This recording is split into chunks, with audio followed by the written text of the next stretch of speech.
Well, good morning and welcome to Sunrise Daily. We're coming to you live from Uyo. I'm Chamberlain Uso. Good morning. I'm Maupe Ogun Yusuf. I'm Ayo Makinde. Good morning and welcome to the show.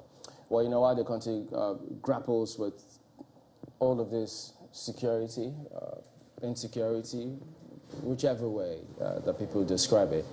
You expect policing to always be in the front lines of some of these actions. That's the case should be normally.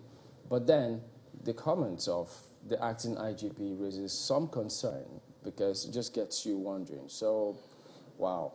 And because he said it to everybody, but those who may have been trying to game the system or take advantage of any loophole that there is, as they always try to do, when he says, look, the disbandment of SARS has created a vacuum in policing. And so the regular men and women of the police cannot immediately step in and then perform the functions of the disbanded SARS, even though he says, yeah, there was SWAT, but then they still have this challenge. So, then there's so many questions concerning that, because you'd have thought, okay, when SWAT came, you saw images of them training. At that time, they had told us, well, yeah, these men are capable to step into that. So now he's telling the whole world that, well, that is not actually the case, because that's the way it comes across. One stands corrected.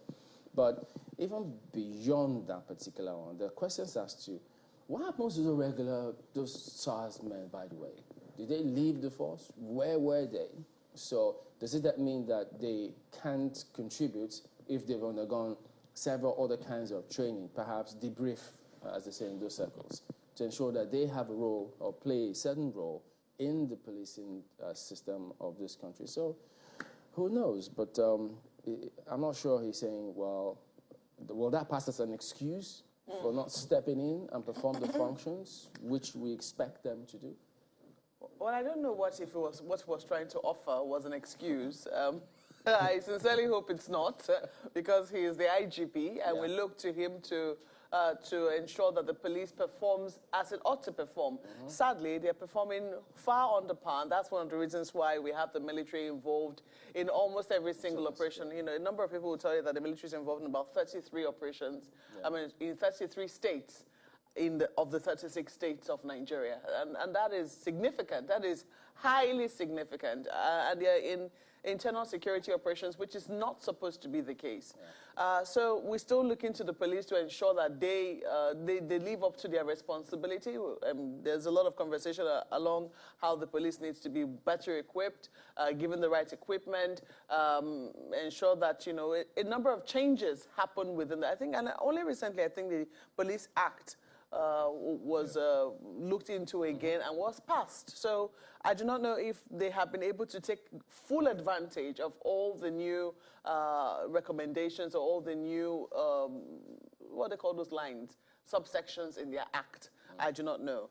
However, listening to the IGP talk about the vacuum, the questions which you have raised, Chamberlain, are extremely valid. And I think that, you know, what he needs to do now is elaborate. We should ask him, Mr. IGP, when these people were disbanded, they were not fired, they were not sacked.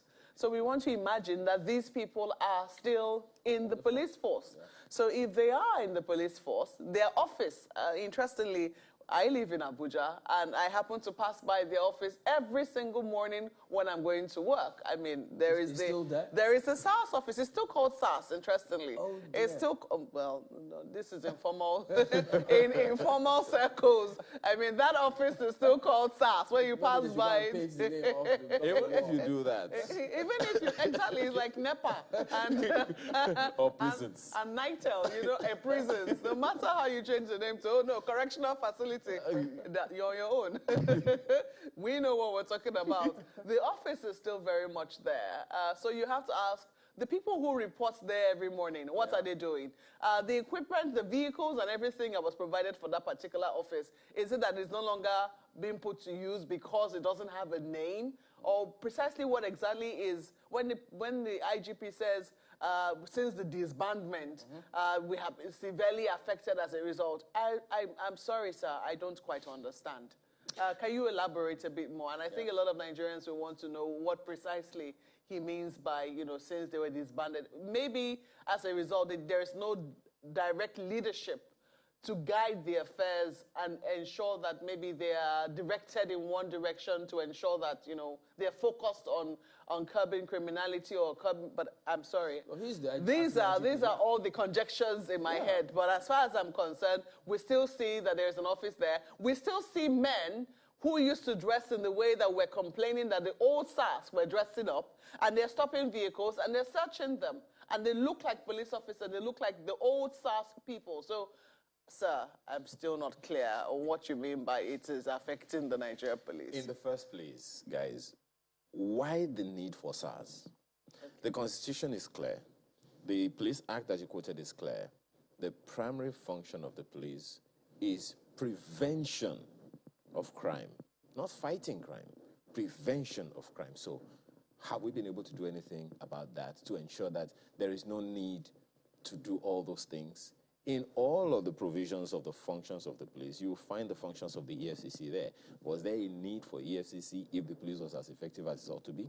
Secondly, this whole NSAS or no NSAS thing, for God's sake, we all know how it started. It started as a hashtag trending on Twitter as a result of several years of police brutality that so many people have complained over and over again. Question you want to ask is, how responsive was the police to ensure that things didn't spiral out of control?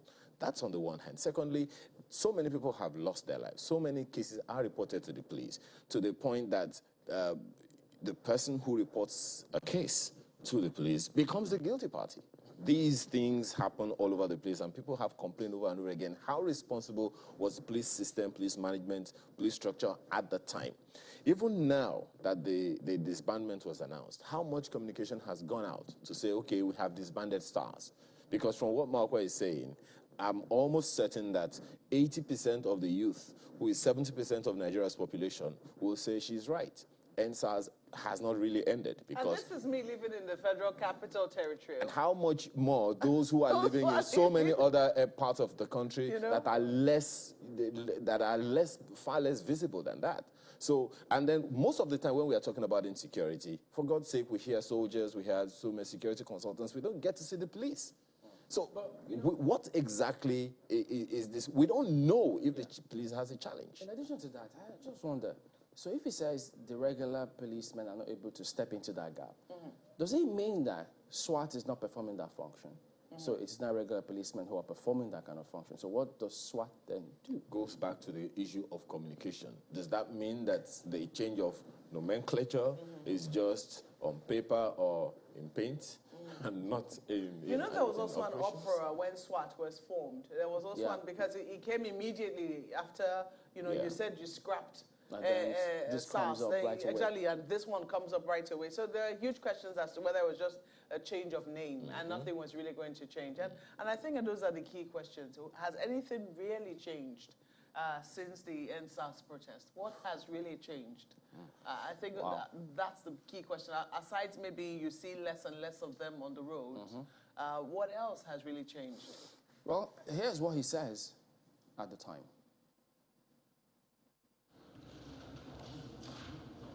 The Inspector General of Police is the latest guest at the weekly presidential media briefing in the State House.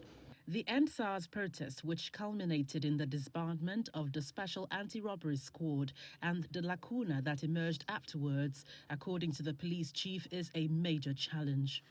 Proscription of SARS and the establishment of SWAT, which has not been able to take up fully, we had a vacuum in tackling most of the violent crimes from a position of strength.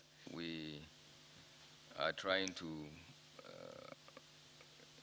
check in the recruitment issue, which is almost completed, and we are almost 70% done Over 3,700 reinforcements have been mobilized to the southeast and the south-south regions, while 1,166 high-profile criminals have been arrested since April 7. However, the Inspector General maintains that the industrial action by judiciary workers means the suspects are yet to be prosecuted, and that is a huge setback. I have a case that I investigated as an ASP, and as a CSP, I was still called for evidence. So this is our own criminal justice system, how it is. It is a process, it is a long process. Cases can remain in court for 10, 15 years. And it is the same addendum, we come and say justice delayed is justice denied. So who is fooling who, I don't know. He further provides an update on the number of arrests carried out since the attack on Governor Samuel Otom of Borno State. We've been able to uncover the assailants, and we've been able to establish what had actually happened, contrary to what he has said. And we've been able to, as for those who pull the trigger and those who organize the crime, they are with us. They've been arrested. The Inspector General of Police is also confident that the legislature will proffer more structure to the concept of state policing that will further complement ongoing efforts at tackling the current desperate challenges in the country. From the Presidential Villa, Gloria Umezuke, Channels Television News.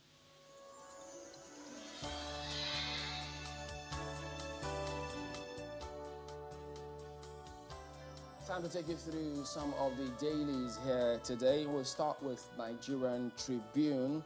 Non-state actors bent on frustrating democracy. That is ascribed to the NSA.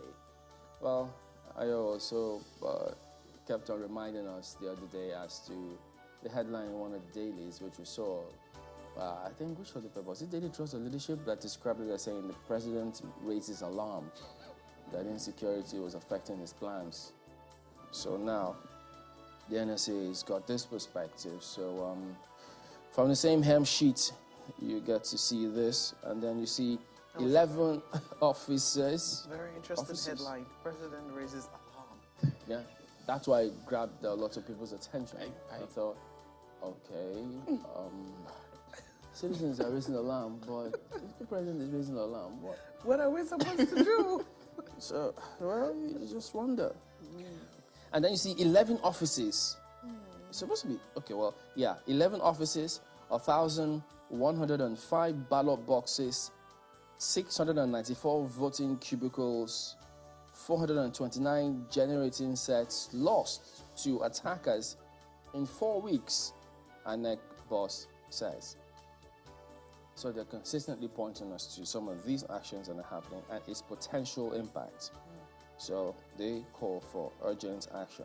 Look, giving no politician to play the blame game, going back and forth concerning that one. But we know the importance of that date, election dates, which everyone knows. Look, there are even constitutional provisions that have to ensure that they stick to it. But right at the bottom strip, we highlighted that in the opening sequence, if you caught it. SARS disbandments creating vacuum in fight against insecurity, ascribed to the IGP. Says over 3,700 reinforcements sent to southeast, south-south, and it goes on. That's the Tribune today.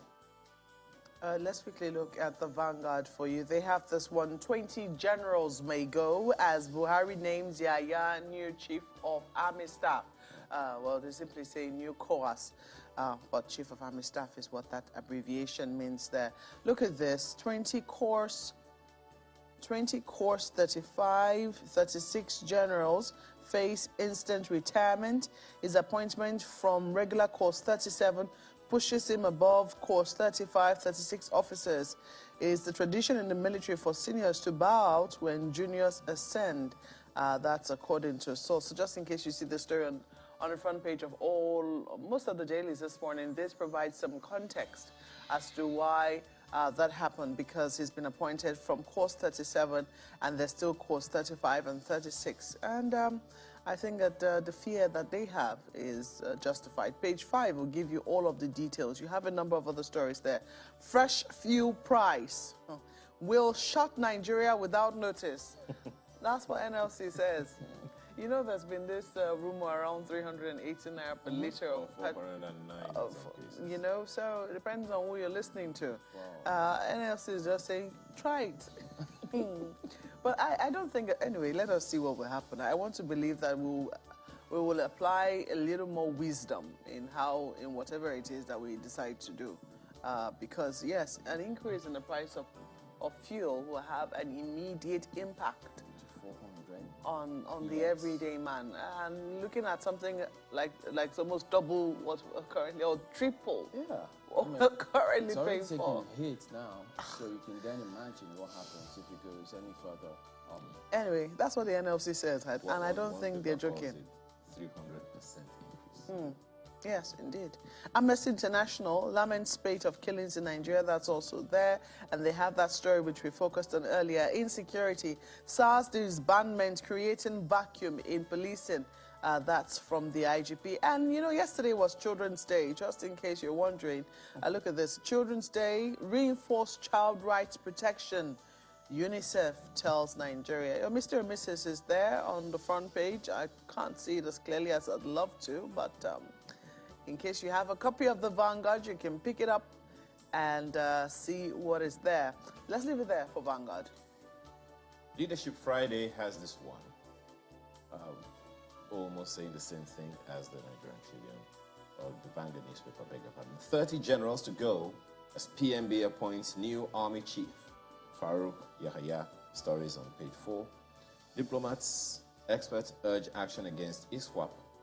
Religious leaders caution FG over use of mercenaries. All right, that's what you have on the front page. That's fuel price story is also there. And right under the picture, among others, make your states viable. Mayfield tells governors. Find that story on page 21. Is that saying something that we don't know? Or reinforcing something that we know already? Let me leave it there for the leadership paper. Look at New Telegraph as well. Over 20 senior military officers may go. That's a huge number. 20, it is. 30, especially in the current circumstances. It's a very, very significant number. So, even though we've been told before now that we're quite top-heavy when it comes to the military hierarchy, and ideally we should have a pyramid, but it looks like we have an inverted pyramid of some sort in our military services. So I don't know, but generally, if there's still plenty of power in the veins of our generals, why don't you let them be generals? The question you want to ask is, how is that going to affect the morale of the men? Big question, because we understand that also happened when the Buratai set were there. When they were appointed first, there was a slew of retirement. While they were in office, the fact that they stayed so long deeply affected morale. And it would seem that with the appointment of General Atahiru, the late General Atahiru, and his set, there was some quiet, some peace, some stability just being returned to the military. Now, and there'll be huge questions as to how this new course, and we wish him very well. We sincerely hope he succeeds because it's coming from the theater of operations.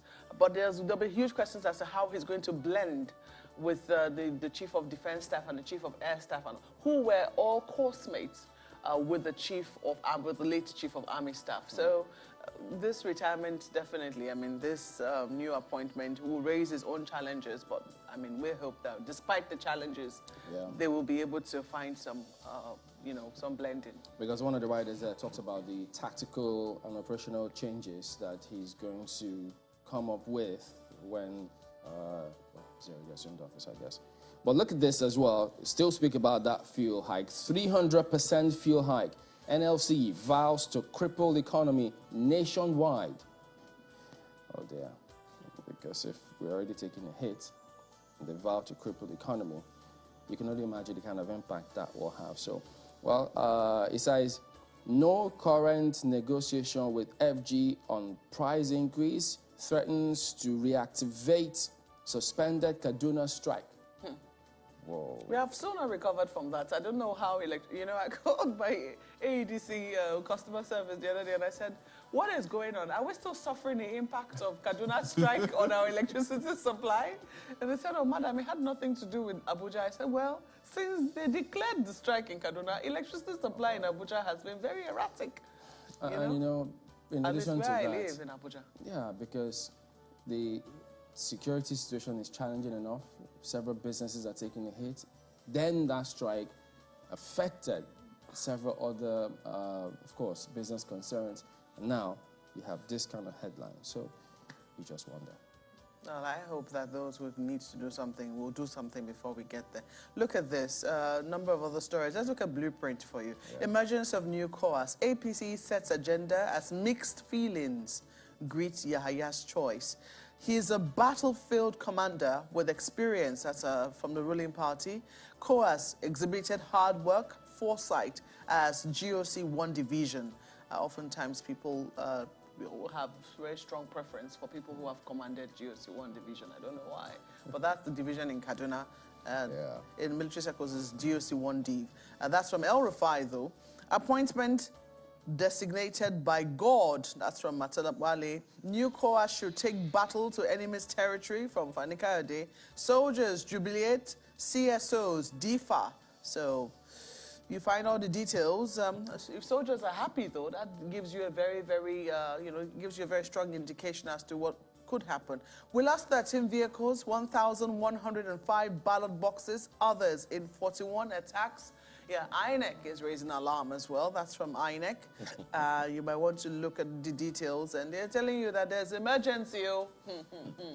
If they're raising alarm, well, we can understand the alarm. Everybody's raising alarm these days.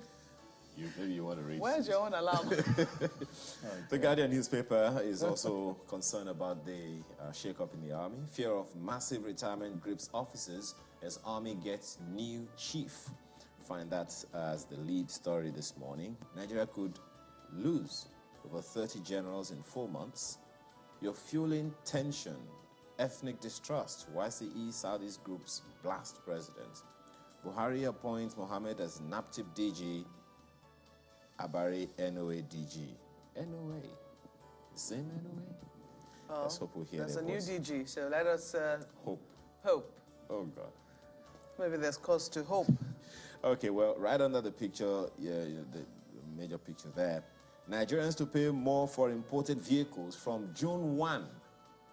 Holiday is over already. Several countries, even West Africa, they've got, West African countries have this automotive policy that seems to really give us a run. So if we don't do something about that industry and that sector, who knows? We keep talking about we have... policy will be in the dustbin. Yeah, we keep talking about we have the market, but it's not just enough. There has to be those attendant policy to support it and take advantage of that. Taking advantage, you remember, almost every economist we've talked to on this program have said our major challenge as far as such things go is we don't produce, we just consume. So. And we have a huge unemployment market. I mean, challenge rather.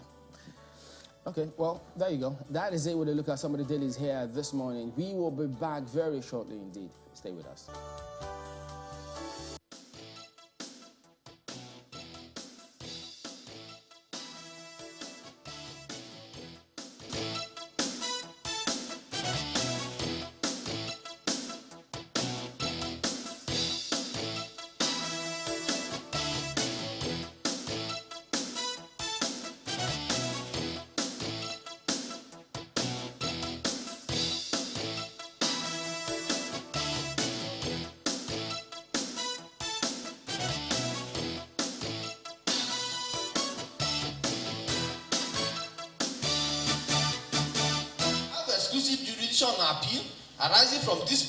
The two-day zonal public hearing on the review of the provisions of the 1999 Constitution has been concluded in Akure, the Ondo state capital.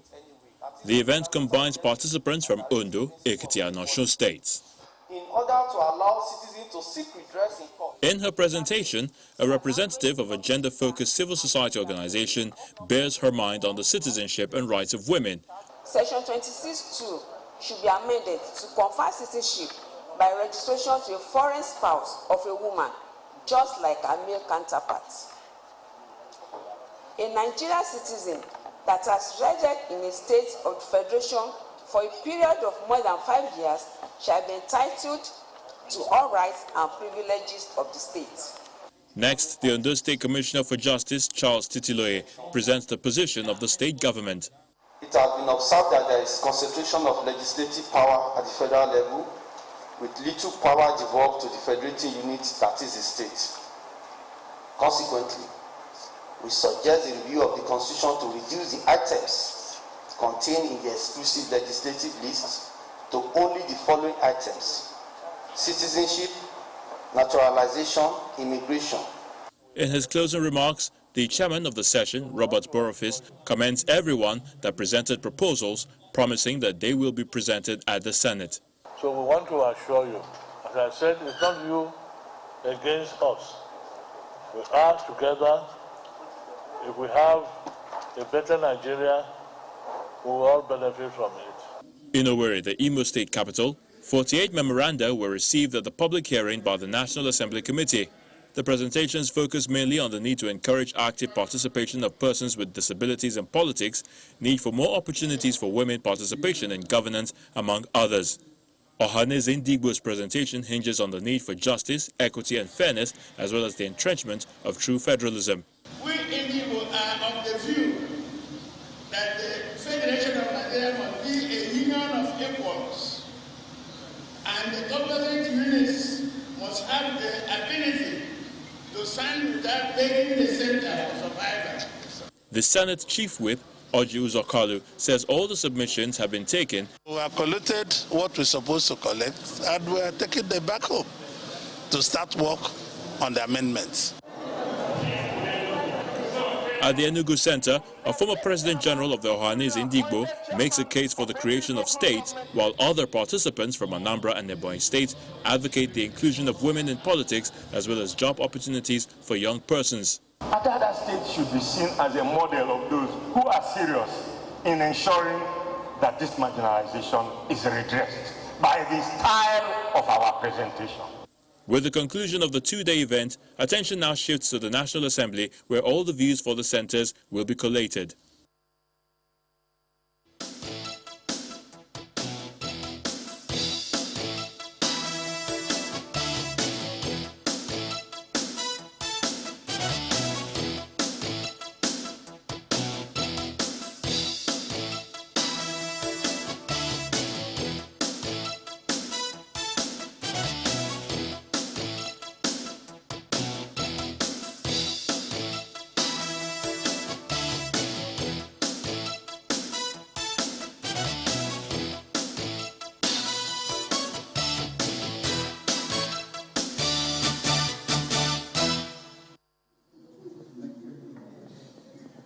Welcome back to Sunrise Daily. We're coming to you live from Uyo. And now we're joined, as you may have seen in that welcoming slide, by His Excellency Emmanuel, Governor of Akwa Ibom State. Good morning, and thank you for joining us today. Good morning, Chamberlain. Good morning, Marbe. Am I correct? Yeah. Ayo. Good morning. Well. So much is going on in the country, and rightly everyone is concerned. I'd like to believe that. But the amendment to the Constitution, they've talked about that several times, where people think, okay, but is it a new one, an alteration, there's different adjectives, but just to ensure that we get something done to address the problems that we face. Now, this is already going on, the public hearing, in different zones, different parts of the country, and governors have a huge role to play. So now that this is on, what do you think of this whole process? Well, first of all, let me use this platform to appreciate my people in Akwa Ibom, in Nigeria, in the diaspora, and also appreciate their support. And then thank all Nigerians as well for supporting democracy. When you're discussing constitutional amendments at the stage we are right now, I think I don't want to preempt. I know governors have a major role to play. But can we go back to have a constitution that is about the people, for the people? And that's why I appreciate what the National Assembly is doing, going around regions, trying to get the memoranda, let people also contribute. If you watch like the regional sitting yesterday in Port Harcourt. We, the governors, decided not to speak yet. Let's first of all hear the people. Because you see, whatsoever you speak might be easily misconstrued or misunderstood or misquoted. So at this point, let the voice of the people be heard first. What kind of constitution would you people like to have? Which sections did people actually think probably were not well drafted to suit probably the modern trend? You see, everything in life is just a certain point. You must sit back and reappraise. Where are we? What we have, can it suit our purpose? Can it take us to where we are going to? I think that's why at this moment it's still a little bit early to call me to comment on that. I don't want to preempt what will come out of it. But I would rather wait. Let's hear the people. Then the governors will come in and then submit their own, and then we'll try and match it together and then have what we might term the people's amendment to our own constitution. But if you just try to size me up now, I don't probably also want to bias the minds of my people who are also submitting something. They go, this is where our governor stands for. It could easily bias the minds of the people. So I'd like to rather not go deep into that for now. Allow the voice of the people to be heard first. Yeah. Then governors could come in, like in our region, you know, we have a very strong South-Side governors platform. Then through our platform, we'll just put our thoughts together. And this is what we think will benefit the people from the benefits of what we are seeing and what we are administering as of today. I think that will help us a lot. But speaking about the process, you said you want to let the people speak, let them get their voices heard before governors eventually come in. What was different in the 8th Assembly? The same process went on, but we do remember clearly the call for that state police fell through. The people had spoken. They thought their voices were going to be heard, but that didn't happen. I think, Chobeli, you're pushing me to say... No, just trying to understand the process. Not to say certain things. No, you see, in the course of telling me to discuss the process, you brought in some element of specific mention of state police. I would rather use this platform, first of all, Chamberlain, to leave some topical national issues. Because, you see, whatsoever I say right now, I mean, you see, some of us at this point in time, our duty is just to try and, you know, how to calm situations down. It's very easy to make a statement right now that could easily erupt. I mean, you need to study the mode of the country and know what is expected of the EU. But for now, just allow me stay on that path where I allow the people to speak before we speak. But one thing that came to my mind when you talked about the constitution, that the people, that will emanate from the people. Correct. There are various levels and cadres of leadership. Correct. There are some information that the people will not have.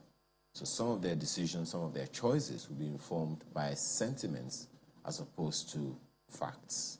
So perhaps sometimes, which is why we have leadership, perhaps sometimes the people usually need some guidance, so to speak, in making their choices, and as you said before we came on there, making informed decisions about whatever it is. So perhaps that's the one area to do. So if you were to say, okay, people-focused constitution, what are those elements that the people need to consider in making informed choices?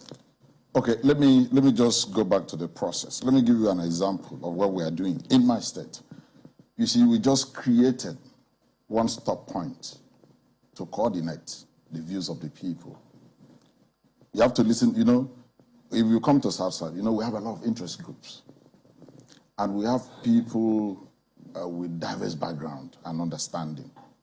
And don't also forget that when it comes to life, whatsoever you envision is limited to your own exposure. So there must be a mixed bag.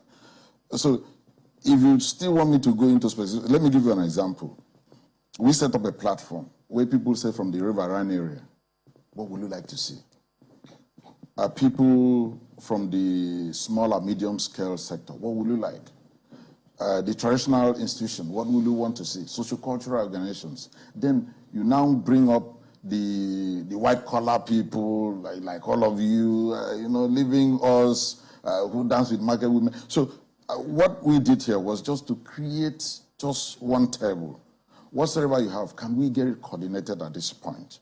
And we have that coordinating point. I mean, if you're talking the process, I'm probably acting on an informed platform. So I want to believe in that case they should be well guided. But that table you're saying there still gives a whole lot of opportunity for people to air their views. And if you listen to people, you see, it's like they need to make a mistake, ask somebody to tell you what is politics. And listen to people's explanation, divination of what they mean by politics. If you call 20 people, you are likely going to hear 20 different things and 20 different understandings.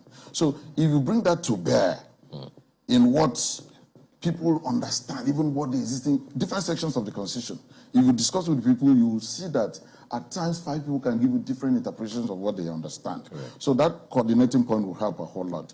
And I think that will really, really do a lot. But see, as a personal opinion, I'm not talking about my people right now. I think to give a little bit of confidence on the people about what the National Assembly is trying to do, and trying to see the sincerity in the amendment of the Constitution. Let National Assembly not forget that they did similar thing on the electoral bill. Up to today, they've not passed the bill. And so people are saying, are you wasting our time?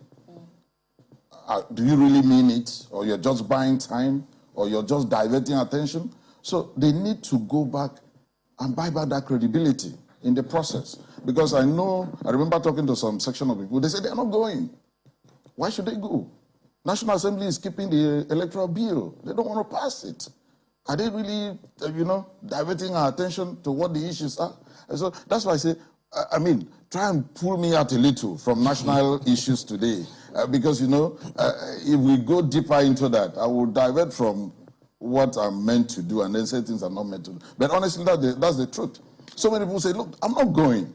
We have an electoral bill where the same National Assembly has refused to pass. Well, the complaints have already started coming. I mean, you've said, interestingly, it's remarkable you say that you want to, back down a bit on giving your own comments. A number of the other states which we monitored, the state governors were present to eventually to give their papers first, and then they also listened to memoranda from other people, being submitted. But even if they didn't do that, it would seem that a number of people would say that the southern governors already set the agenda with their meeting in the South-South, with the declaration which they came up with. And a number of them, they would think, might need some amendment in the Constitution. So it would seem that the agenda has already been set. Do you think that at the end of the day, all of that is going to key into... I can assure you... Yeah. Let me just make this last comment concerning this matter. I can assure you we'll speak in one voice when time comes. And just take that from me. You see... whether you consider it to be southwest, southeast, south, I think it's come to a point where we have a very common problem, common issues to tackle. And there are no barriers any longer.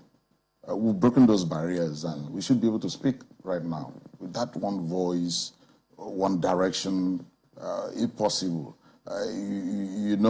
Trying to, bring bone to bone, tie bone to bone, so that we can have that unity. If I can borrow the words of Ezekiel, I think so. I think that's the point we've gotten to right now, and I don't also want to go deep into that because we also have a pro tem chairman of the platform. So I don't use up the power of my chairman. I don't want to speak under that. We have only one person that can speak on our behalf at one point in time. But be rest assured that whatsoever had been probably what you're saying, that we've come to a point of what we want to present to the whole country, or we have a direction or a pointer, whatsoever name we want to call it, I think we'll try and put things together again and then present our position to the whole country. But I think we've gotten to a point where that unity cannot be broken any longer. Your Excellency, just to this last one, some of your people have already begun to express concerns about the process. Chamberlain asked about the process, but ultimately we're looking for a product. Now, being that we've had constitutional conferences, constitutional conversations, discussions over the years, how much confidence do you think this process how much confidence do you have that this process will produce a desired result? Sorry, I wanted to just give you a tip on something, but I pull back. I give you just a tip. I say, even the key people that supposed to have followed my people refused. They just dropped something and said, look, Your Excellency, we are not going. And they give me a reason. I said, look, what happens to the electoral bill? So when you're discussing the process, that's why I say, if you listen to me very well, I say, can they go back to buy that credibility and sincerity of this process so that we can have good followership? And I want to plead, please, just pull me back home, so that I don't go up there. Yeah, pull me back home. I also started, talking about the role that governors have to play in leadership, in the country, across board. And, well, your campaign, different promises while they come into power. So many will look to you in terms of how you performed today as perhaps a yardstick of what they may want to do tomorrow regarding whoever comes up next. 6 years on, you've campaigned vigorously about industrialization and how that was going to be a key focus of what you were going to do. But then we know that the unemployment rates, the figures came up, and there were some questions as to what's going on in Akwa Ibom State. So what's going on with your campaign promise about industrialization? Yeah, Chambele, I can say based on the limiting factors. Let's start from there. You see, when you make campaign promises, you make it to the base of your own understanding. Number one, you're not God. And when you also make campaign promises as a governor, you're making it used, if I can come back to what I want to choose the right word. I know economists will tell you ceteris paribus, all things being equal. But coming back to the reality on ground, you just discover you don't control policies. You don't control policies. Chambele, let me give you an example. If as a government, I could say, let me use my airline for example. I'll bring one aircraft, and it would take me weeks to get some clearance. Certainly there's something wrong somewhere. Let me give you another example. I'm government. I import medical equipment that I'm trying to equip my hospitals. And it takes months. I don't have control over the port, which you know. It takes months for those equipment to be cleared at the port. And even when those equipment are eventually cleared, the same customs that give me a paper at the port, before those equipment reach Uyo, you have not less than 4 to 6 other delays by the same people who had cleared you earlier. There are a few issues. But coming back to campaign promises, I will tell you that we can score ourselves minimum of 85% of achievement. You see, we laid the foundation when we said that we are talking about industrialization of our own region. Industrialization have what we call gateways. And we're tackling those gateways. Listen to me carefully. We said, we look at those gateways. A, road, water, and then use chorus. In terms of air, we came up with what I call total aviation revolution. Chamberlain, if not for the delays, okay, let's take, for example, last year, it took us almost 6 to 7 months for us to clear. A whole lot of things, galvanized, but so many of these things are not manufactured. I don't want to go into that now because of the platform we have. It took me over 7 months to even clear common roving materials I'm using for my airport terminal building. And I want to tell you, if at the end of the day I don't give you one of the smartest airport terminals in this part of the world, I put that down and build another one in 10 days. That's number one. So I'm taking one aspect now. And then we came up and said, look at big countries. Africa.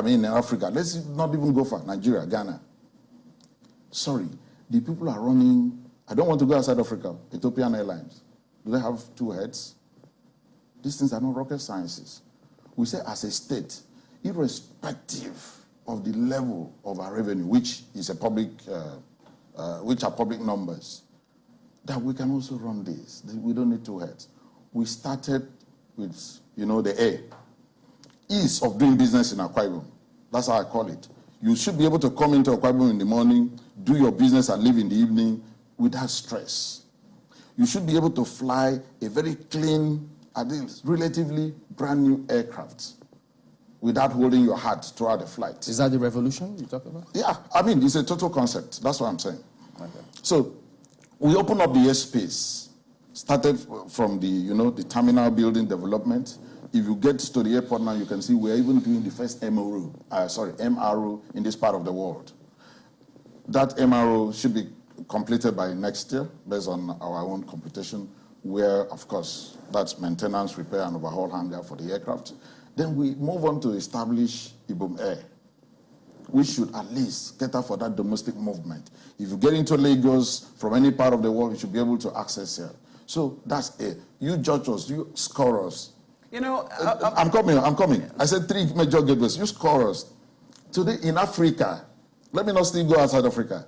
This is the first and the only state today that we have a credible and a proper domestic airline that can move people in and out of our state. That's number one gateway. Number two, we have the longest shoreline in this country. What have we done with it? In terms of gas reserves, if I'm wrong, it means statistics are wrong. But looking at statistics, we have at least 36.1% of the gas reserves of this country. What have we done with it? That's why you could see we just get back to the shoreline. Over the years, it took us a whole lot of frustration before we could get, I really want to thank the President and thank Federal Executive Council for giving us the approval to, own a deep sea port. We have a natural drought that is not less than 17 meters drought. Natural. You don't need dredging. And you could see the frustration. There was a time it could take you I checked, it would take you an average of 63 days for you to get into a Papa or Tinkan Island port, get anything out, and then come. So what's the working capital cycle of any normal manufacturing concern if it takes you 63 days to actually get goods out of a Papa port? So we are trying to do that now. That's why we are partnering with other, foreign investors to develop that. We are developing what we call Ibom Deep Sea Port, which, we've gotten approval. We are now at so many stages of survey, and those things before we start construction. Then in terms of road, check as of today, in terms of economic roads, we have one of the best road networks in this country, arguably. You can check. You're around, you're going to have time, you go around. So when you're talking industrialization, we must take the first step. The first step is build the gateways, then build the relevant infrastructure, and then make a move. As you're building, you're also testing. As you're building, you're testing. As you're building, you're testing. Let me tell you what I mean by testing. Take, for example, when we took on the issue of power, Akwa Ibom State, we generate 150 megawatts of electricity every day, even though we don't have the transmission line to actually empty it into the national grid. We tried to look at how we could consume some, and then, try to do what I call environment, induced, solution to what we have. We try to make use of those local power that we've generated to, service some of the factories and see how it will run. So we got back home. Take, for example, I don't want to go through the background of that. Country of 200 million people. How many syringe factories? Something as tiny as syringe. You need to know that we consume in billions in Nigeria. And generally, Nigeria we've been contributing to the economy of China when it comes to syringes. What does it take? I'm not a chemist. I'm not a chemical engineer. I don't know much, but I know that thing is basically polypropylene. That's all that LM Petrochemical can give you with one or two other solutions. And then you produce something that is of standard and is of quality. So we entered the market, we said, look, let's see how this could come out. And today, we produce one of the best syringes in the world in Akwa Ibom State. And then what are we trying to do? We're trying to let this see how this will work. Once you produce, how is your road network for distribution? So we look at the complete value chain, from power to production to distribution. How does it end up in the market? So we are testing as we are going through these.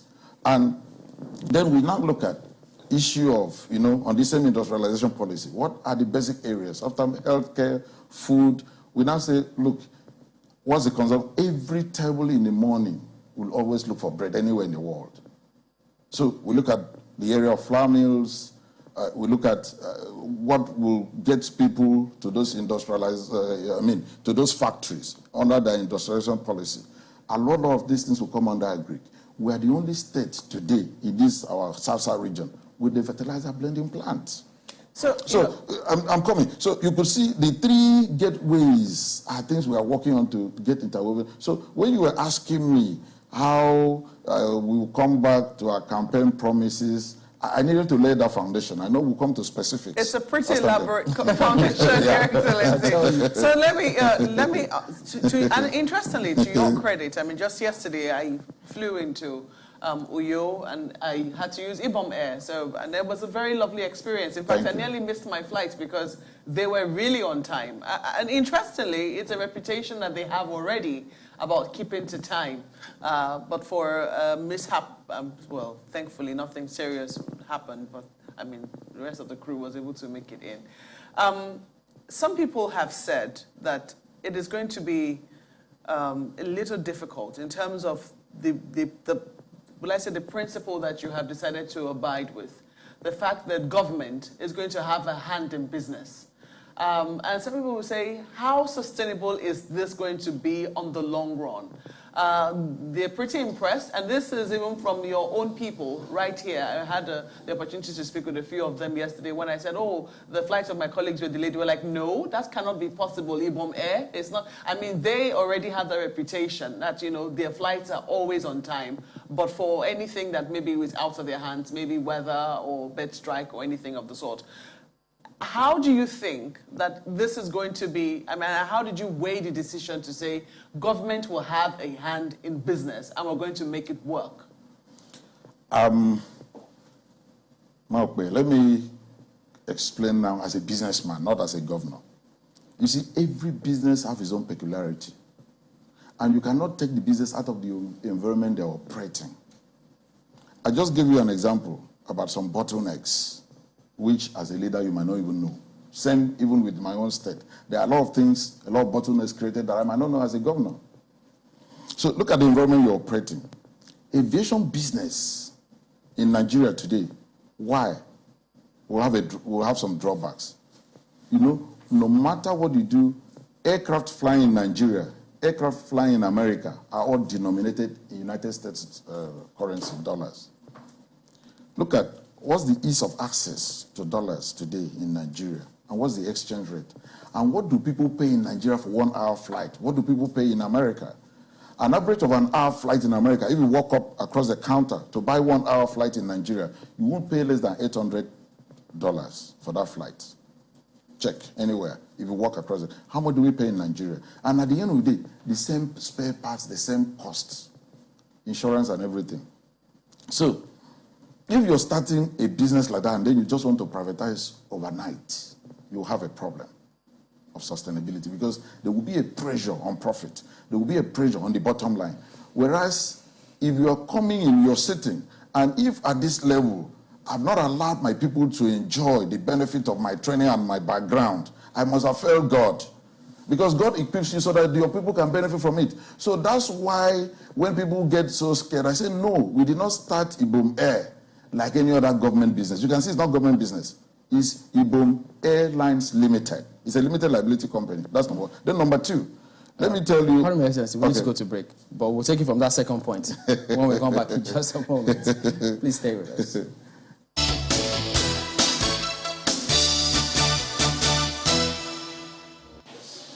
Well, the magic behind the peaceful nature of Akwa Ibom as a state and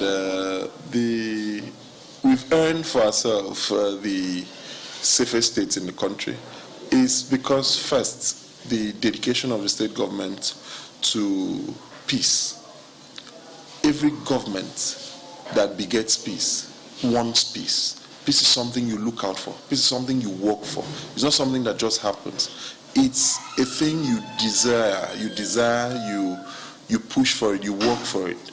Now, so when you look at that, the fact that government has a disposition towards peace, the state government is not an instigator, because there are times when government is an instigator of problems, of crisis. So the state government does not have an instigative disposition. The impact of cultism runs into decades. The instances where they had free flow, it leads nowhere else than destruction. And our disposition is simple. If you are arrested with an arms and you had intention to rob, it's not cultism, it's armed robbery. You carried an arm to kill someone, ammunition to kill someone, it is not cultism, it's murder. We charge you for the offense. And His Excellency is also sensitizing traditional rulers to report. These people are not invisible. They live among people.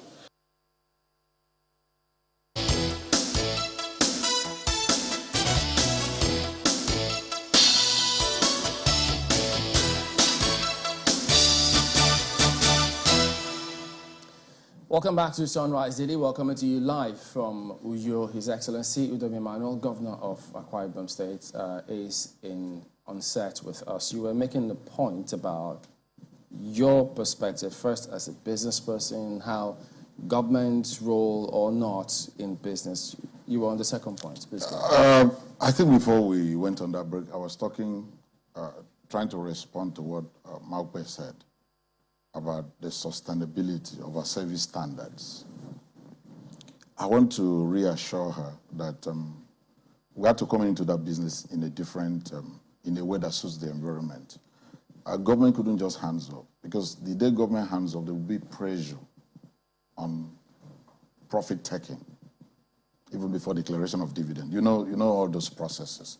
So, but when government, as we are here, government now, this one government that is being run with a whole lot of business ideas, creativity and ideas. You can see how creative we are in different fields, even in the face of terrible. This one government that has suffered almost three major recessions in quick succession, including the COVID-19 impact. And even with that, we are still creating a whole lot. In fact, a lot of times we think we are performing miracles, yeah. Because I keep giving that assurance. If you take what we've received, subtract the first line charges, which are salaries and the rest of them, and then look at what we have and put to what we've put on ground. If you don't have surplus, then in that case, I'll dash you all my certificates. So that's why I started by telling you that I'm coming in as a businessman to explain. You see, entry into the market was different. How did I enter into the market? We entered into the market with a lot of, full business case about an airline. We didn't just jump in. The people running with me will tell you that the blueprint we are running today was developed before I was sworn into the office in on May 29, 2015. We started that that blueprint was complete as of April. Immediately I won my election. So we have developed, you see, we run that airline based on the book. So, no, the point is... No, I'm coming. I'm going to why it would be sustained. You see, you can't do anything outside the book. That's number one. Then number two, even as government, check with the people. Go and check. We are running that as a proper business. If we wanted to run as a government, we would have insisted all the pilots must be Akwa Ibomites. All the customer service people must be from Akwa Ibom. All the engineers must be from Akwa Ibom. No, not at all. We first of all want to have an airline, want to have a business, and then use that to train, and then also get to that point. So you can see we are not doing that. Then that's key thing about, you see, one thing is to have an aircraft. There's a difference between aircraft and airline. So we are concentrating, we try to differentiate that from day one. We have good aircraft, we must also have good airline. How do you anchor a good airline? You anchor a good airline, first of all, on the internal structure. Your Excellency, I'll let you focus a bit more on the airline. What I want to focus on is the principle. The principle, which is, how did you decide upon government having more than just preparing the infrastructure, but also having a direct hand in the running of business? I want to actually disabuse people's mind on that. Government does not have any direct hand. That's why I was going to how we build it up. Government does not have any direct hand. What did government do? Government looked for the experts across the globe and handed over the business blueprint to. And mind you, this blueprint, the full business case here, was developed by experts. across the globe too. We handed over to them that if you run this based on this script, you will succeed. And as government, I sit as a governor. You can check this anywhere. I have never one day. There's no government person. You see, if we run as government, if you remember how government used to run, I don't want to mention how government used to run. And you see, if we run like that, you wouldn't have this kind of testimonial about us. Even as a governor, if I get to the airport and I'm a minute late, they will leave me. They don't wait for you. They can never wait for me. It's not practicable. They cannot. And as a governor, I cannot enter that aircraft without my tickets paid in full. I must hold my ticket, hold my boarding pass. I must have paid in full. That's number one. Then number two, see, the greatest thing in the service industry is what I call shared values.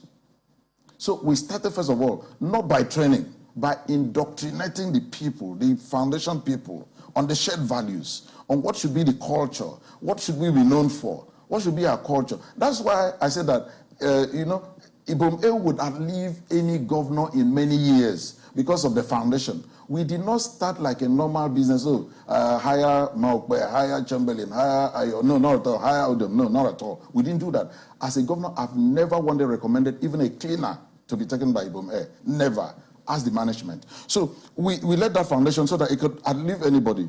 We started with what I call shared values, so that we build that culture where even as I move in there, I know as a sitting governor, I know as a government official that Ibom is different from Akwa Ibom State government because it's a limited liability company and must be run as short. Is that same thing, pardon me, Your Excellency, is that same principle, percolated down the ranks and sustainably? The question of sustainability, Your Excellency, you would agree. I mean, as you said, you know how government is run.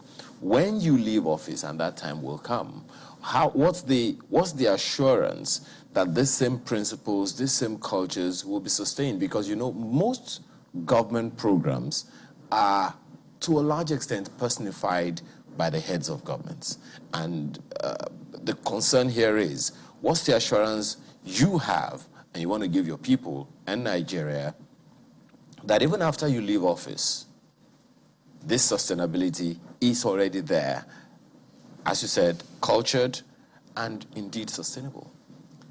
That's why I started with that issue of shared values, because it's so difficult to break.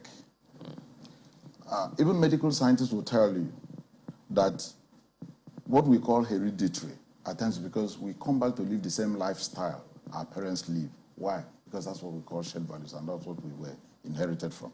You see, what we are doing in Ibom would outlive any one man, any governor. No governor would like to go and tamper with the structure we have there on ground now. You see, why do I say so? Because why would you want to kill it? Except it's not an Akwa Ibomite. There's nobody who wants to kill it. And it is extremely difficult, even me now, to sit as a governor and call the airport, oh, sorry, please, Ayo will be 30 minutes late. Can you delay the flight? It has never happened. It won't happen.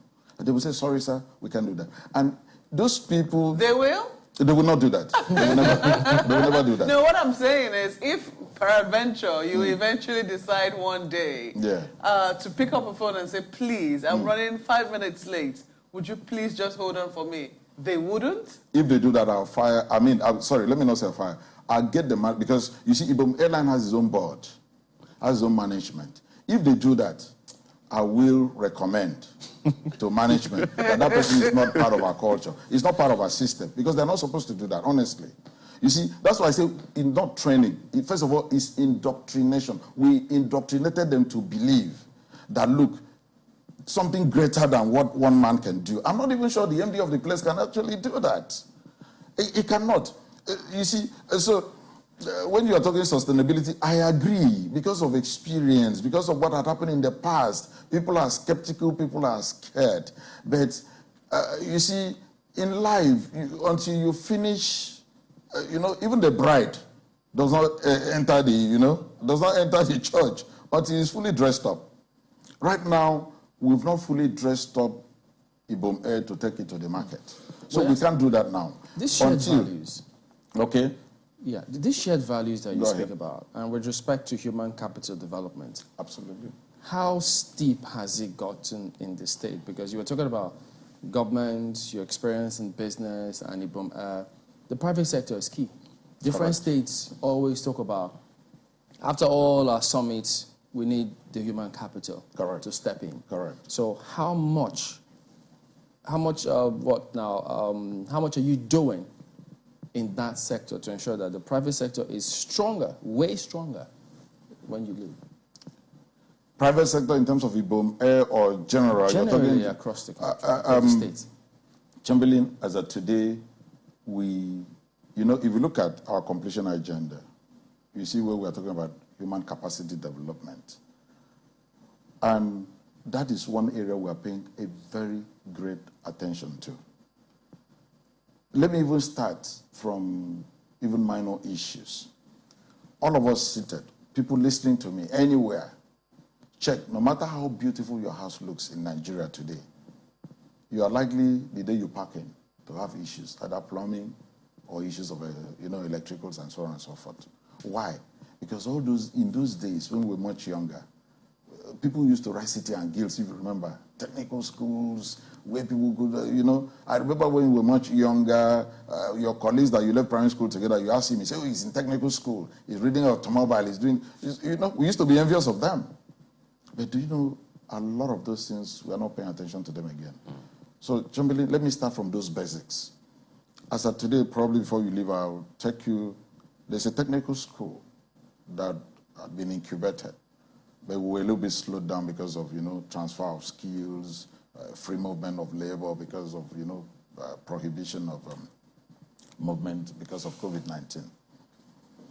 Trying to go back to develop a proper skill set technical college, not political technical college now, proper skill set, at not too far from here. The place is called Ikora. We are building it up. A whole lot of people that were to support us to set up, across the globe. I don't want to mention their nationality here right now. In fact, a particular nationality cannot even travel anywhere right now. So our hope was by this last January, we could have started. The equipment are there in containers, are not being set. So we're developing that. That's number one. Then number two, where the direction is going now, in terms of ICT, the rest of them, we're developing that seriously. I might not be able to say everything now because, I'm talking to the whole world, so that I don't let some of the things we are doing there, out. So we are conscious of the fact that the only thing, the biggest of it all is the human capital. So even bringing back to the Ibom airline, immediately we started, we also advertised our people here that were willing to send people on aviation school. Some people were shortlisted. But unfortunately, Ibom Air started just after my second term election in 2019. 6 months into the line, they discovered coronavirus in Wuhan. A whole lot of things got restricted. We couldn't train the people again because the first batch of people we were to train were outside the country. We couldn't train them. We have to hold on. As of today, so many of those aviation schools outside have still not opened. They're all, virtual. And aviation training, I'm not an engineer, I'm not an expert in that area. It's not something you can all do virtual. They still need to get back there. So once most of those schools open, we'll still get them. But what did we do in the meantime? We also tried to get a lot of get there. You see, some of the engineers we are using there, a greater percentage of them are Ibomite. Oh, you read aeronautic engineering, you read this aspect of engineering. Can we bring people from CRJ to come and be resident with these our people and give them hands-on training based on daily what they do? So that's what we are doing now. Even for those who read aeronautic engineering and so on, who are Ibomite. We move from that stage very soon. Some of those ones that we actually even recruited, some of them are just in the office. They still can also not go for a lot of trainings. So in terms of capacity development, it's key. We are building a whole lot in that to make sure we get it right. And mind you, even under the industrialization policy that we're talking about, so many areas of skill sets will be required. So we are talking, developing, and getting there. So is this institution going to feed all of those sectors? Which one? This one you're setting up now. No. Technical. No. That one, I started at the basic skill set. Okay. There are other skill sets. Other skill set we are doing is, I know you must have read about it, that we declared what I call war on education system. Yeah. How do we do that? We just want to see, outside the normal curriculum, where you write YA, you go to university, no, not at all. we are trying to set our own and see how it could work best for us, where you could start from the basic, have an intermediate, and then into the university, and then build up manpower. So even that intermediate is, I mean, we have a bill right now before the House of Assembly, which when passed, will create that intermediate institution and try to see, because you see, you need to copy what is right. Try to look at big places. Let's even not go too far. Let's go back to China. Chamberlain, in those days, I mean, look at the same thing. The same Aba made, Taiwan made today. They've dominated the economic power. How did they do it? They started from their domestic economy. So we want to see how can we also start with that by looking at different curricula and then use that to also build our domestic economy and then trend. That's why even in our completion agenda, you see one of them is small and medium enterprise and capacity development. A whole lot of these come together. They can't just single them out. So we are trying to see how they are interwoven, and unfortunately, you know, the world is a global village. We can't also do it alone. We need skills from so many other places, and then to harmonize and then get this done together. Your Excellency, you see, that question about human capital development, I'd like you to, if you don't mind, expand it a little. Correct. You talked about education, talk about human capacity development, and the unemployment figures are still as intimidating. You know very well, more than we here, that the unemployment, the highest demography in our population are youths. Very energetic, very driven, and almost rudderless, because the trust quotient between the people and the government has been greatly eroded. So in terms of keeping, pulling them in and putting them on the line so that everyone grows together, what's the plan? What's the vision? My apologies for going back to this sustainability thing again. Just 1 second, because if we, just yesterday was Children's Day, and in our opening sequence we were asking the question, in another 20 years, what are we supposed to do to ensure that we don't go back to where we were, where we are now, in another 20 years because of things that we didn't do 20 years ago? So in terms of these unemployment figures, youth, restiveness and energy and all of that, in line with the education and human capital development, could you please help find a nexus? Let me come back to you, okay?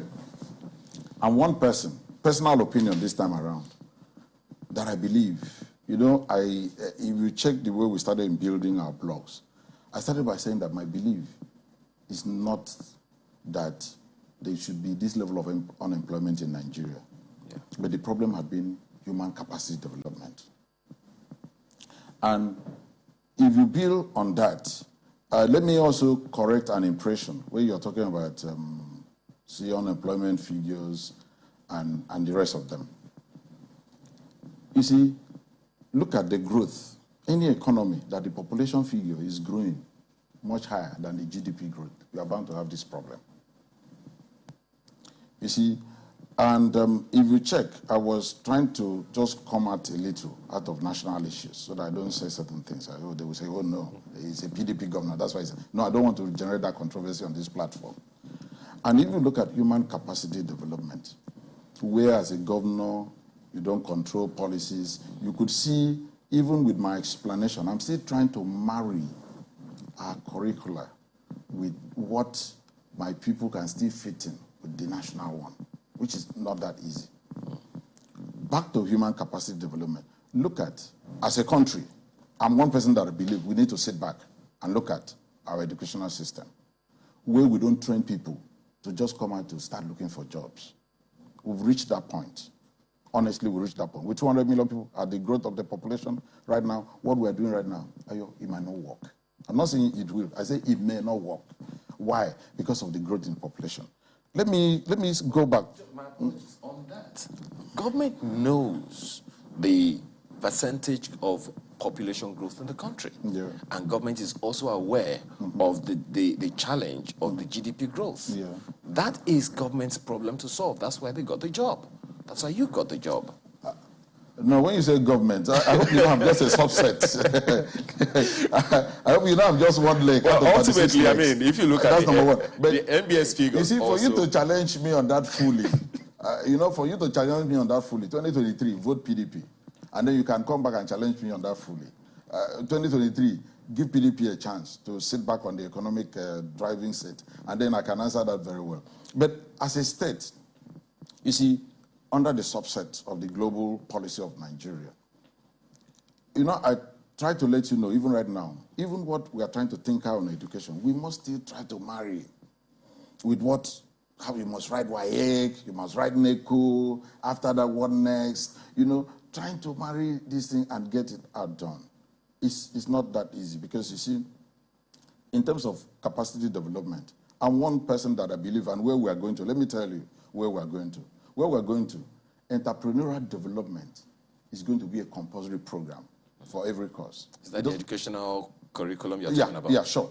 No matter what you read as an Akwa Ibom, as far as you go through that intermediate into our own university, that's why if you watched 2 days ago, we tried to just complete the cycle so that we also even have, let me not go into that, even a teaching also. You see, we want to make sure entrepreneurial development, because even if you are a lawyer, there's an entrepreneurial skill you must develop for that differentiation, no matter what. So we're trying to make that also a compulsory program, even in our education. Can I just single it and call it the curriculum for now that we're trying to draw? Because if we don't do that, we still continue to miss it. Because when you hear people talking about human capacity development, let people define. People will still give you different meanings and different interpretations. We must marry ourselves to things that can work within our environment. We must get to what our people want. Have we ever sat back to check before we impose these things on the youth? What do you really want? Or is it what is available? But the people, I think I heard they said at some point, without solving the agricultural challenge, the nation may not move anywhere. Correct. Oil-producing states have this challenge of, well, trying to get the identity, because people think, well, it's an oil-producing state, so citizens themselves may just get stuck in there. Are you able to convince or ensure that your agricultural program changes that mindset that, yes, as an oil-producing state, it doesn't mean that you don't have to leverage on agriculture? And do you have expertise? What kind of policies have you put in that sector to ensure that Akwa Ibom State is sustainable? Chobeli, you know where you want to start that? First of all, you need to address the minds of the people so that we start seeing agri as a big business. You know, that's the problem we had in this country over time. People did not see agri as a big business. We only concentrated on subsistence level. First is to address the mindset of the people. What are we doing as a people? We first of all started looking at how can people address the minds of the people first, which is why if you check in our state right now, even youths grow a whole lot of vegetables and the rest of them. Then as government, what do? We try to come in to demonstrate. And how did we do that? Even starting from the gateway, which is the airport, you see those greenhouses, telling the minds of the people that, look, there must be this paradigm shift. There must be a mind shift also. That, look, there's a big business here that we're ignoring. Youths, we're ignoring a big business. We started to support them in terms of inputs, and then take the outputs, and then try to see what I call proper pricing. One of the reasons a lot of people did not go into agri at large scale was inappropriate pricing. I was born to see people here. People in the villages, from the morning, they will go on palm kernel production, and at the end of the day, they don't even know what's the competitive pricing. They just sell it at any amount to get things done. And what did we do under agri? First of all, you met here. If you look at in the past, even in terms of cocoa, you know there was a time we used to be the 4th largest cocoa producer. Why did that go down? Because there was no processing plant. And if you want to set up a processing plant that even a local person would understand, you must also bring it to their own standard. So we've done that. We set up a cocoa processing plant in one of the local government areas. We just also discovered the major staple food in this area is Gari rice. So what are we doing? In the 3 senatorial districts, we set up Gari processing plants where we can process. And so that it makes it easier. As you are giving the input, let there be a process to bring out the finished product, which is also what we've done. Then rice is a staple food. We set up a rice mill so that it can actually help the people. You be a farmer, government will also assist you to mill your rice and then get it to the market at an affordable price. So that's what we do. And as a farmer also, as you're planting, you need fertilizer. And what are we doing? We set up a blending plant. We blend the fertilizer based on the quality of soil and also what you're planting. That's what we do here. So that's why we set up that. That's why I started by telling you that we are the only state around this region with a fertilizer blending plant. So if you look at, we are trying to develop what I call a complete value chain there. Okay. So that we can get to where we are going to. Let me give you an example. Sometime last year. Pardon me again, we need to go to another. You're going to another break again. But along the way, when we return, you also talk about maybe the question or two from your people. They want to find out one or two things, but that will be when we return very shortly indeed. Don't go away.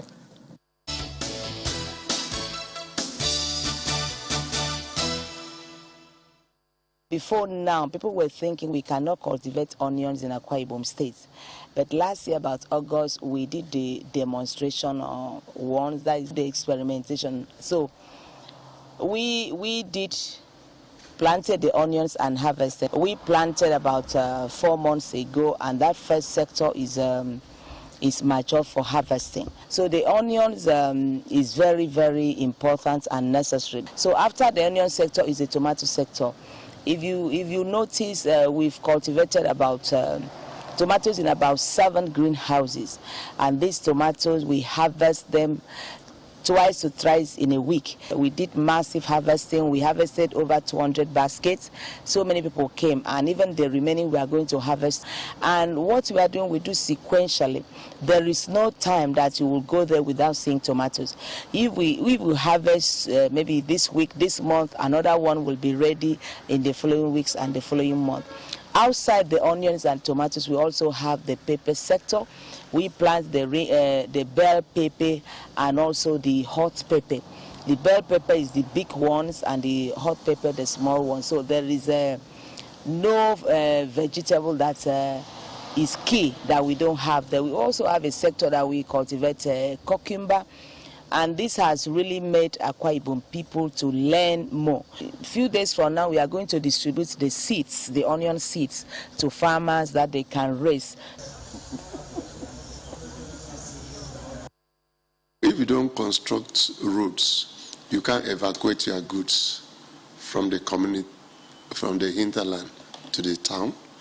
And you can't, even the economy, because those are one of the major infrastructure to be able to move goods and services in the whole state. And you can't talk of infrastructural development without good road network. And this has also helped even in the security. When there's a challenge in any part of the state, you can easily move around. The security apparatus can move to nip those challenges in the bud. When you say Akwa Ibom State is one of the most peaceful states, it's because we have made sure that facilities are functional to be able to cope all these nefarious activities. And so if we talk of road infrastructure, even in the town, street lighting, because there will be no place for the miscreants to hide from the public view.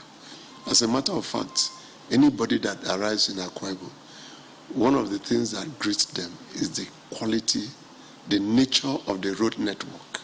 From the airport, even from when they approach from other states. When you look at roads in other states and you come into Akwa Ibom, you feel that yes, you have arrived in a city that is growing, that is developed, that is well built. So, and when you look at the road itself, the quality of the road are very high standard. And I've had meeting with all the contractors, both intervention and the FGPC sets. And one of the things we have asked them is that they must cooperate with the engineers in the ministry who supervises the quality of these roads, so that any event of trying to cut corners, we won't accept. And that is why, because of monitoring and good supervision, that is why we have good delivery of the road network in the states.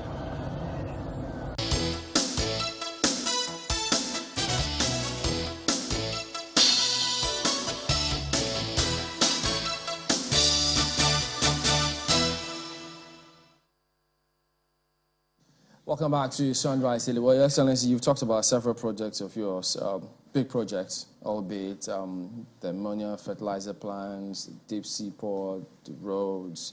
But people out there just wondering, do they get the picture in terms of how all of this is going to affect the average citizen in Akwa Ibom State? Thank you. Let me start with the very common question somebody asked me one day. He said, Your Excellency, I heard you talk about an airline. How many of us go to the airport? How many of us will fly this airline? I told him the issue is not how many of you will go to the airport, but what will that airline do to the economy of your state? They are not building an airline because you go to the airport. How many of you will fly? No, not at all. I'm doing that airline so that that investor can find a safe haven to bring his investment into your state and create employment and create economic value. That's it. So, you see, consumption is a function of availability. How did we all get to Dubai? Because we could easily get in there. And there's infrastructure. That's all. There's nothing more than that. He said, that's it. So, that marketing 101 hasn't left me. That consumption is a function of availability. Bill, people will consume. So, I started by that explanation. People say, oh, Your Excellency, all this good road, now road we go chop. No, not at all. Let me borrow an example from Greece. You know when Greece was in problem? But because of that Olympics they hosted, they built so much infrastructure. You know that impact wasn't so felt. So a lot of people, why do you think Europe and all these people, it seems as if even when people are going on campaign, they don't able, because they've almost completed building infrastructure. But even with that, if you go there, any economy, you see, that's my yardstick of measuring. And that's why if I enter Abuja, first of all, what I do is to raise my eyes and then look into the skies. Any economy of any country you go to, either the economic capital or the nation's capital, and then during work hours, you don't see cranes dangling in the air. Know that that economy is dead. You don't need to go to any school of economics for that. Know that that economy is dead. And you don't see cranes dangling all over the air. Know that that economy is dead. Check. Even with the state of development of West, Far East, I don't want to mention countries specifically. Anytime you enter, noise of cranes everywhere. Bam, bam, bam. Enter Abuja. How many noise of cranes do you hear? That's the first measure of the economy. So when people now say, oh, Your Excellency, why? No, not at all.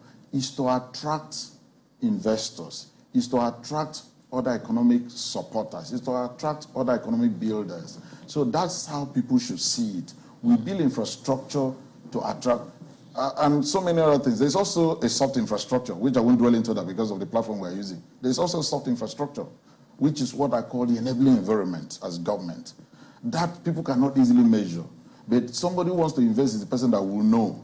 I mean, if I go to this state, how is it accessible? I'm very interested in that soft infrastructure, because we have heard stomach infrastructure in the past, and it also came from politicians. So a little more elaboration on this soft infrastructure. Already a hint, as you said the other time. No, I think I was just giving that hint.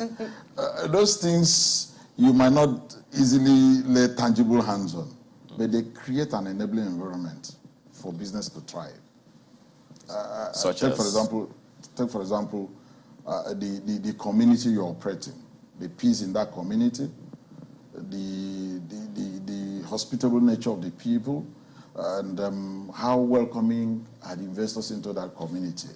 Can you ease of doing business? On that ease of doing business, okay. Your Excellency, you complained the other time, and I was waiting for a time to take you up on it, or at least help us do it better. Correct. You complained about the kind of partnership, well, loosely used now, for want of a better word, with agencies of government that hindered or hampered ease of doing business in Akwa Ibom. Maybe directly or indirectly. Talk about the number of days to clear goods and the number of days it took to pilot things from the ports to Akwa Ibom and the rest of it. So the question that came to my mind is, what kind of partnership should states like yours, who wants to pioneer tremendously amazing initiatives such as you have been doing, with the federal government, for instance, to facilitate the kind of enabling environment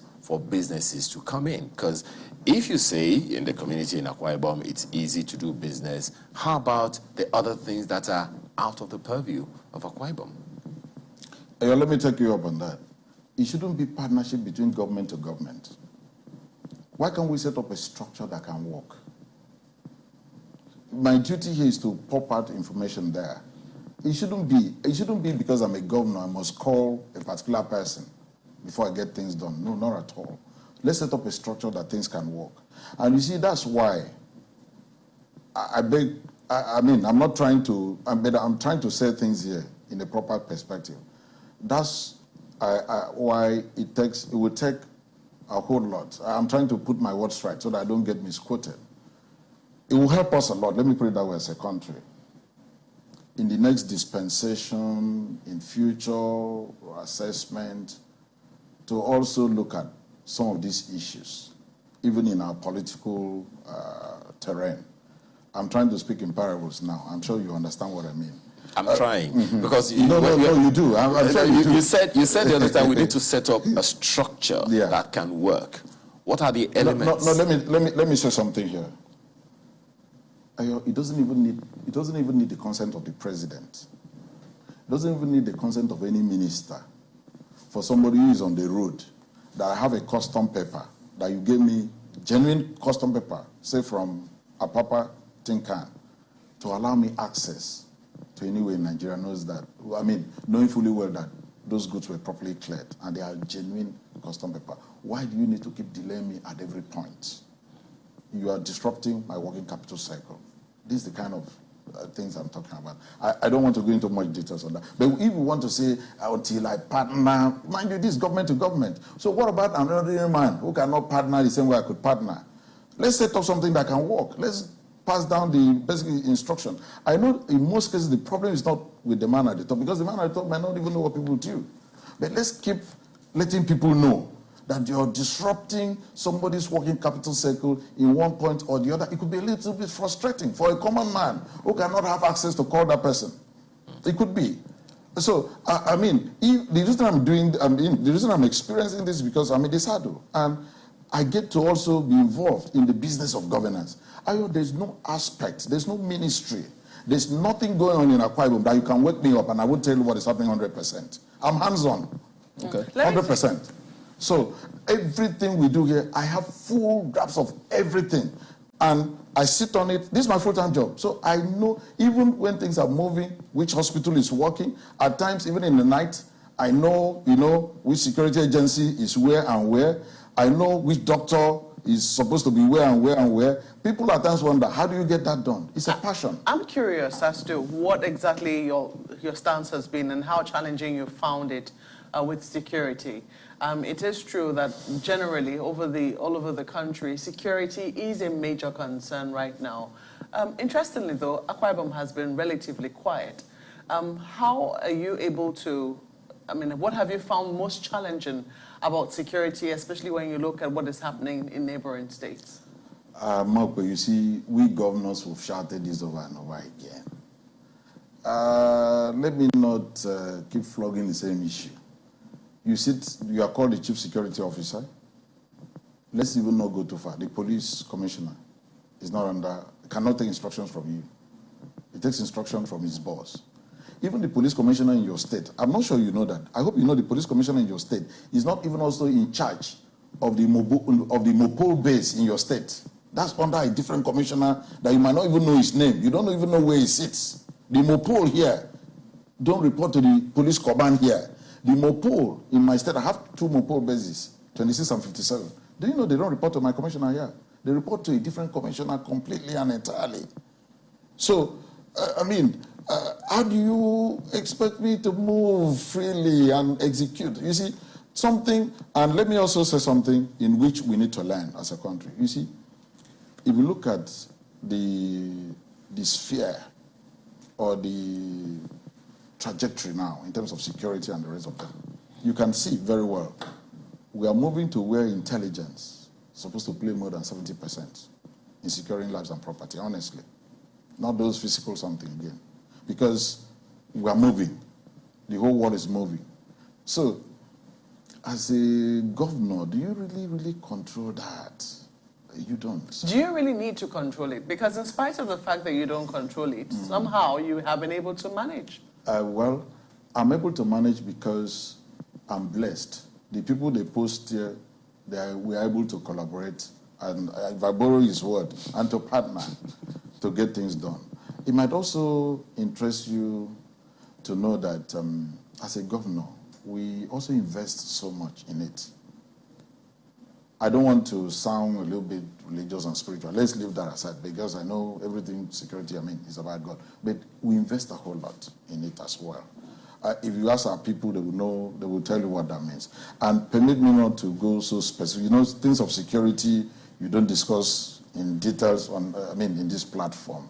But if we can get to where we are going to, initially we said, okay, no problem. You keep your own structure. Can we also have state police to also help us get things done? So many things that we've put out there in different fora of these security council meetings and the rest of them. And I'm believing, with the current constitution review, some of these things will be looked into, hoping that our voice will be heard.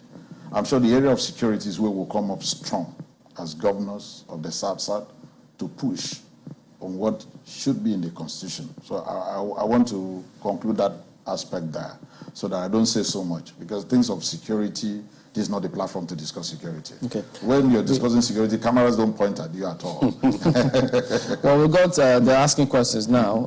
Sonny wants to know, he says we should ask you, what do you, as your government development plan for the people of Etina, and most especially the area covering Ward 2, Southern Iman? Sorry, I don't understand what that question is about. Development plan in terms of what? Okay, but this one, speaking about Ibaka Deep Seaport, he thinks that, are you going to, there's talk about relocating Ibaka Deep Seaport. He says something about an agreement of a natural depth of 13.5 meters, rumors of shifting from Ibaka to a location for a dugout port. Any such thing? No, there's no such thing. You see, let's educate people. At times people just sit on the social media and try to cause confusion. Chamberlain, when it comes to port infrastructure development, it's a little bit more technical than what people write in the social media. And this is a port development that we don't have money as state government.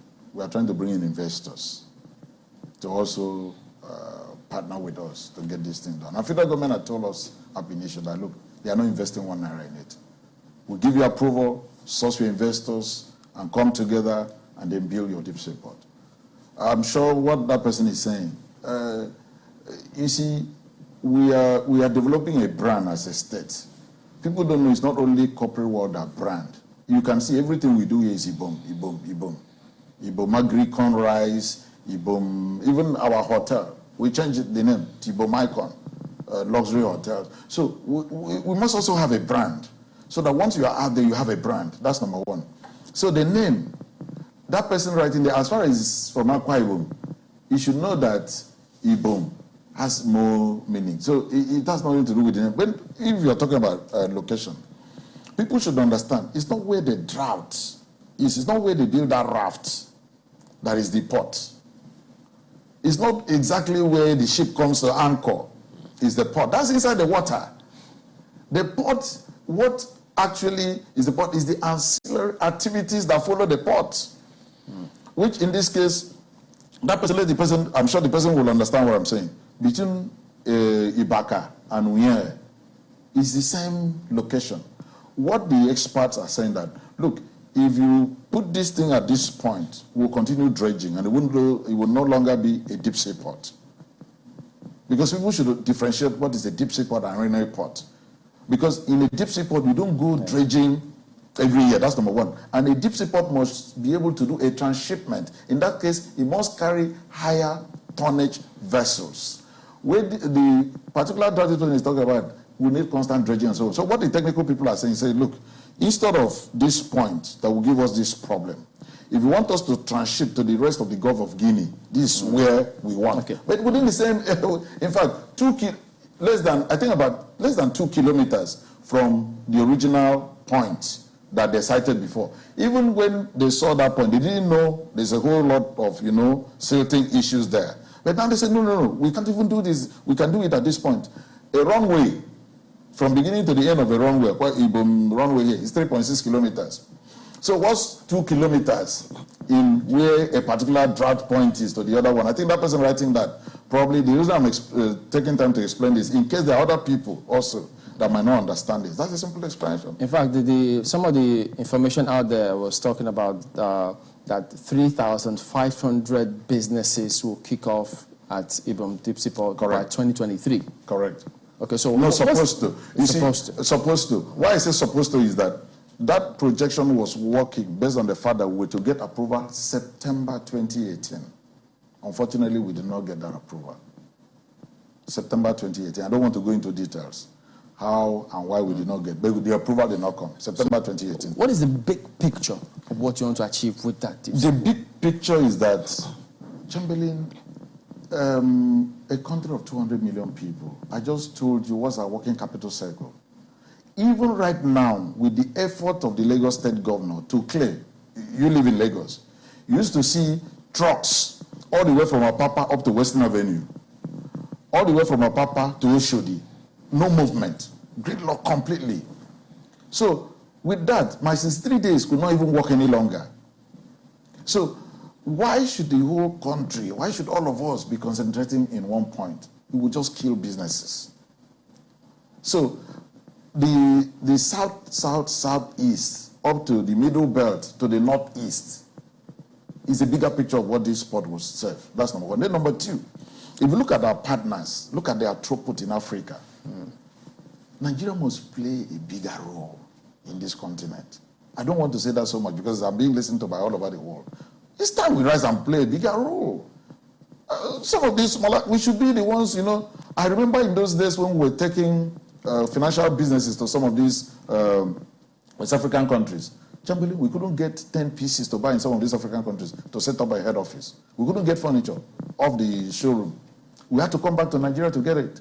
So which means that a whole lot of them should still, we should. So what the bigger picture here is that instead of the transshipment of all these big players will take place right in the Nigerian shore into smaller places. So the larger vessel will come in. Because how many, look, in Lagos alone consumes about two vessels of sugar, I think in 2 weeks or in 1 month or so. 2 huge vessels of sugar, only Lagos. Find out even the nearest big the West African country, a vessel load of sugar, in 3 months they don't finish consumption. And speaking about the role that we need to play, not many remember or know that the state manufactures toothpick. Okay. You're doing syringe. Okay. How much of those, how much has that impacted on our own consumption needs in this country, so that we'll stop importing those things and keep resources in this country? Thank you so much. I wanted to start that, but I think you cut me short that time. I was trying to give you a background information. Take, for example, let me first of all let you know. We tried to stratify this. Under Agric, I started talking that we set up a cocoa processing plant. We set up a rice mill. We have a fertilizer blending plant. Chamberlain, the first of its kind. I don't want to say the whole world too, but you find it anywhere in Africa, then I would have been a liar, which I know I'm not. You will never find it in Africa. Sir, when I tell you an aspect about this, our government, there's what we call business ideas, creativity and business ideas, which is what we do. We study the market. Look at how much is a barrel of crude oil? How much is a ton of virgin coconut? And we live in a region that coconut here, the one my grandfather planted, is still growing. 99 years, coconut here is still yielding in this our land. It's that fertile. So right now, we set out in planting 2 million seedlings of coconut in Akwa Ibom. And we are building the biggest virgin coconut crude oil refinery in Africa, and a combination of technology of 3 countries. I wish you can see it before you leave. It is amazing. What you see that you won't believe it, you think it's a miracle. So that will process 1 million nuts every day. And when our local people also mop up all the palm kernels, you can see here, no matter how we plant palm trees, we can never match what God has planted. We are so blessed with that. Yeah. And we can also process palm kernel oil on the same line without changing a pan. So this is something that will be denominated in foreign currency, major source of revenue for the state. So we are doing that right now, crude virgin coconut oil. Then that's in the aggregate subsidy. Palm oil as well? No, it won't process palm. We don't want to refine palm oil. We don't even want to refine the virgin oil. There's no money in that. No, there's more money in the virgin. That's where, you see, because if you sell the virgin, it will fit the pharmaceutical. No, that's the virgin coconut oil. Yeah. I'm talking about the palm oil. Why? Why don't we refine it into vegetable oil? Why don't you want to go into palm oil? No, we are. No, it's given. That's why I started by telling you that if you check, no matter how we plant for another 50 years, we can't match what God has planted. Even right now, there is what we call Akwa palms, which we inherited from previous, military regime. We are trying to reject the business processes there and make it be the government, the business of government, not just one of those plantations. Allow me along with what I was counting in terms of factories that we do. That's for agric and agro-like. Then you are trying to take me to health sector. The syringe that you are mentioning is not only going to manufacture syringes. We are also manufacturing other plastic consumables in the healthcare sector. We have a passion for healthcare. So immediately we came in all the 10 federal constituencies here, we said that within an hour, that's our plan, within 1 hour, you must get to a well-equipped general hospital that can compete with any teaching hospital. Chamberlain, I'm not boasting. If you enter any of the theaters of our general hospital out of the 10, in fact, we targeted 10, but we are doing about 12 or 13. If you enter into the theater or the ICU unit and it doesn't beat 80% of the teaching hospitals that you see in West Africa, let me not even talk about Nigeria, then come back to me and then I'll tell you what that means. Not to talk about what we do here. So that's what the syringe will do. There are so many things that one would not have to experience about this healthcare. But, as Chamberlain said the other time, your people are... But you didn't even allow me mention the factories and... We're running out of time. We want to cover as much as possible with you. Maybe you'll feed us some of those in private and then we can take them on later. But one of your people, Esang Smart, is asking a question. It says we should ask you about Akwa Ibom State University, which have been on strike, according to him, for about 2 months now for lack of payment of salaries. So what's the plan about that one? And then you take the two together. Someone is also asking, that's the tertiary institution. Someone is also asking, what's the plan about primary school level education? Okay, let me start with the primary school. That's the basic education where we're concentrating. First thing we're trying to build infrastructure right now. If you look at what we call our interministerial direct labor coordinating committee, those projects we have under what we call interministerial, is a common name here, where we take on basic direct labor, building basic infrastructure for schools, for hospitals. As of today, live blocks, school blocks, and what we've touched. Projects, boreholes, those are the things we do under that. Sink boreholes, we do solar panels, we do, benches, chairs for schools and so on. I think such projects as of today, you have a broker which will give you, we've done over 4,600 of such projects. So under the primary school, we are trying to go back to have that basic infrastructure in the primary school. And unfortunately, not only in Akwa Ibom alone, parents are not helping out that much. Because in our days, parents also used to support with basic infrastructure in the primary school. But these days, everything is to government. We run free and compulsory education at basic level. That's primary and secondary. Free and compulsory. We also pay WAEC fees for our people here. Free. That's why you see enrollment being so much in our schools here. So we are going back to building that infrastructure and also trying to support that with enough teachers.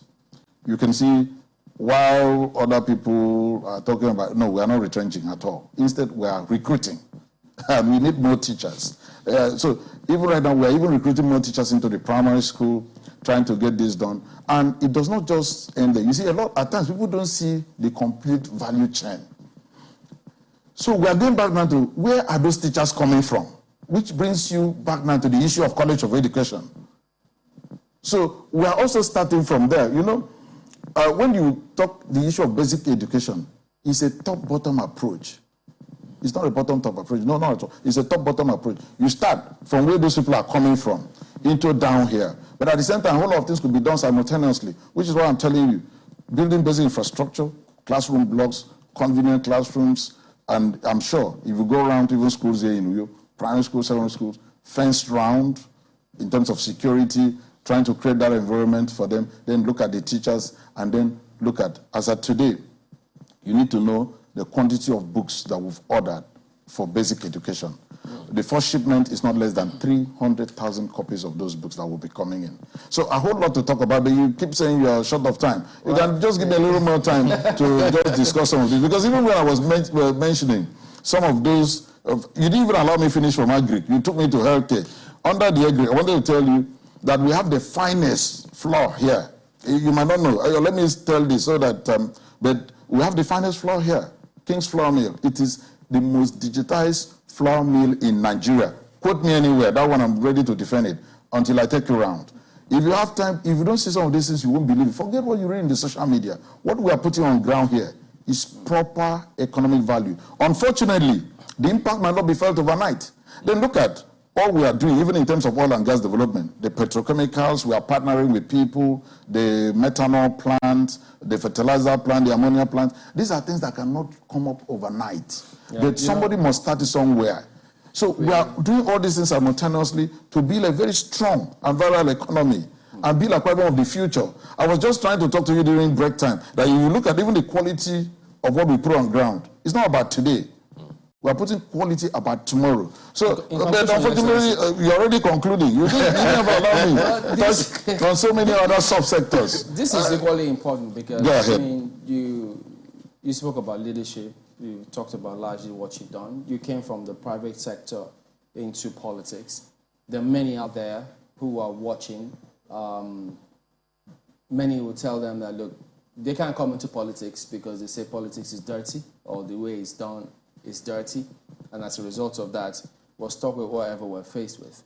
What would you tell of those kind of people who are watching now, just wondering, should they go in or not to contribute their quota to the leadership of this country? We have about 40 seconds. Excellent question. Excellent question.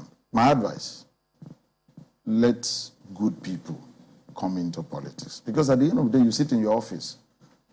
Who are those who formulate policies? The politicians. Who are those who make use of the policies? The private sector people. So no matter where you sit, I just give you an example. For committing no offense, if you're a businessman, in 2014, value your business, denominate it in foreign currency.